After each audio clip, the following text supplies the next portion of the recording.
Bueno, Alejandro Sbarch es el titular de la COFEPRIS y apenas tiene 2 meses que llegó a su nuevo encargo y ya ha empezado a instrumentar cambios y bueno, prácticamente ha estado trabajando duro, ¿no? Entonces, ahorita nos hacen una pregunta de que con el nuevo modelo que está implementando la COFEPRIS, ¿en cuánto tiempo cree que se va a contrarrestar el rezago de aprobación de estudios clínicos? Y legítimamente tienen la inquietud de que se acorten los tiempos de resolución. Con mucha satisfacción y orgullo recibimos el trabajo espléndido que está haciendo el doctor Alejandro Sbarch, titular de la COFEPRIS, porque efectivamente en muy pocos meses avanzó lo que no se había avanzado en 2 años. Y no solo eso, sino que se metió a las profundidades de COFEPRIS. Un día les detallaré el sentido metafórico de esto, tiene un sentido muy real. Se metió a revisar rezagos de años que incluso trascienden el sexenio. Había procesos de solicitud de autorización sanitaria de medicamentos, de equipos, de biológicos, de unidades operativas, de establecimientos comerciales que tenían años de rezago. Pero lo alarmante no es solo el rezago, y lo decimos enfática y abiertamente. Lo alarmante era la discrecionalidad. ¿Qué quiere decir esto? A algunos se les daba carretera rápida, a otros, la mayoría, se les estancaba. Pero eso no es todavía lo más grave, sino que la razón por la que a unos se les daba carretera rápida era por corrupción. Corrupción franca, simple, llanamente lo decimos. En COFEPRIS había un monstruoso procedimiento de corrupción, proceso de corrupción, que implicaba eso, que de manera discrecional, personal directivo del más alto nivel en COFEPRIS decidía quién pasaba rápido y quién no, mediante ciertos estímulos.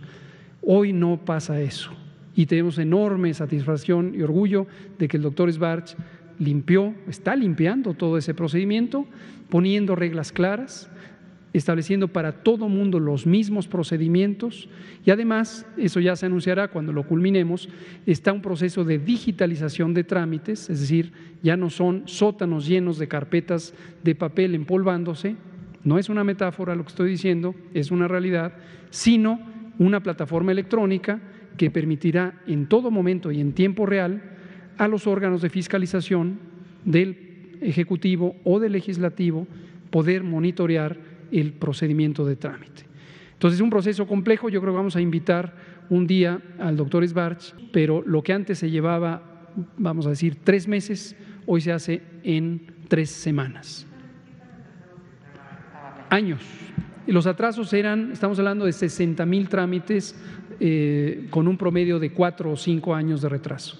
¿Y esto qué daño le ocasionó a la Esto es un daño muy grande y además para todas y todos, es un daño para las empresas privadas porque obviamente les implica perder competitividad, perder dinero porque no pueden empezar a vender sus productos cuando legítimamente han solicitado los trámites, pero además es un daño al patrimonio nacional porque obviamente reduce el mercado de insumos para la salud a unas cuantas firmas o grupos de proveeduría y entonces eso daña al patrimonio nacional.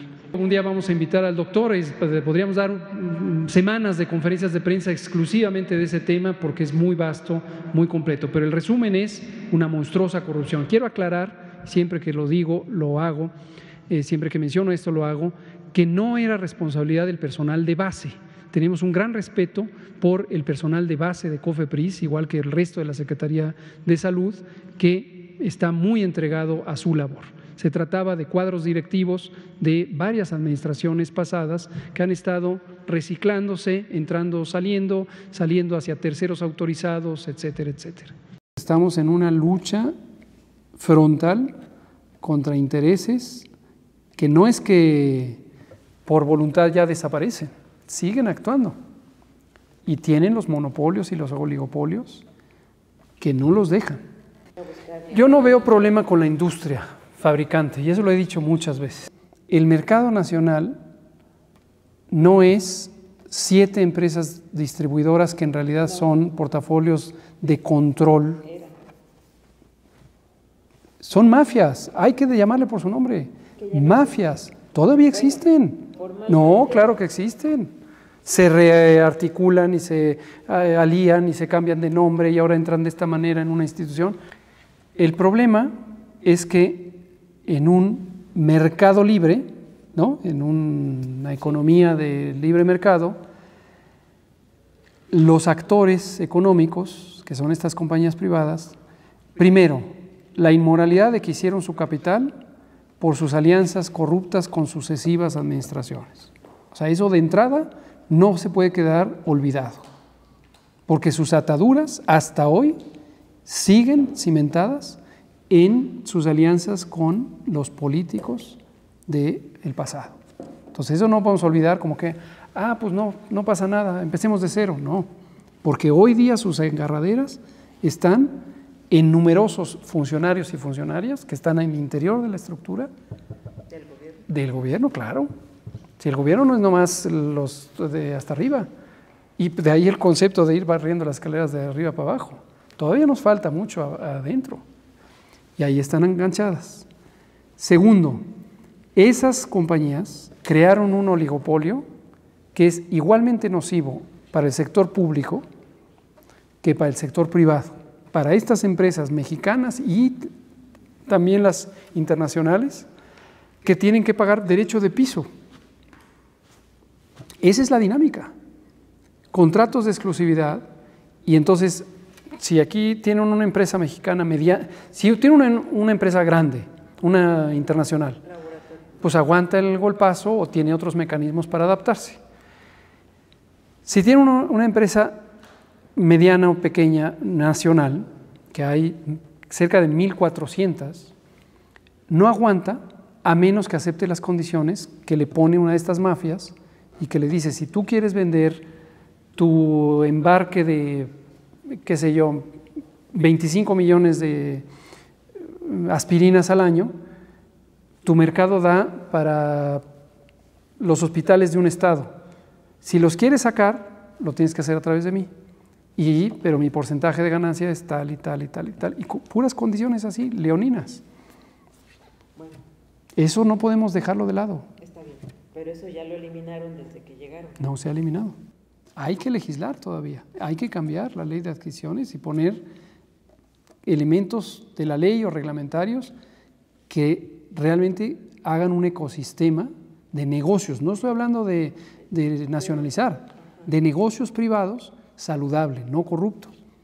Mientras hay que asegurarse que la población tenga medicamentos. Pues ese es el problema. Hay que cambiarle las ruedas al auto en pleno movimiento. Así son las transformaciones. Pero mientras hay pues yo creo que ya hay desabasto de medicamentos. Y no deja de haber sabotaje. Te pongo un ejemplo que es palmario. ¿Te acuerdas del tema de los oncológicos? De una compañía monopólica, esta sí es monopólica, mexicana, que está en el occidente del país y que tiene el monopolio de al menos 13 medicamentos oncológicos y que tiene la producción de medicamentos, la compañía de mezclas, la compañía de nutrición parenteral, que no hay que olvidar que fue cerrada 8 de 17 plantas porque tuvieron contaminación y causaron la muerte a 2 personas y un brote de más de 37 personas afectadas. Y esa misma compañía tiene una planta en Coyoacán, que fue cerrada en su momento, y fue aquella crisis del Hospital Infantil de México, porque tiene además los servicios de farmacia integral. Entonces, fíjate el tamaño del monopolio. Y esta compañía se le cerró la planta. Y descubrimos un día, hace relativamente poco, que una exfuncionaria de COFEPRIS, con un nivel directivo alto, le reabrió la planta, sin que hicieran cambio alguno a las deficiencias estructurales que tenían ahí. Nos dimos cuenta hace como un mes, y cuando la reabrió fue hace como, antes de que llegara Alejandro Sbarch. O sea, lo que ayudó fue que llegó Alejandro. Cuando llegó Alejandro ha sido una maravilla.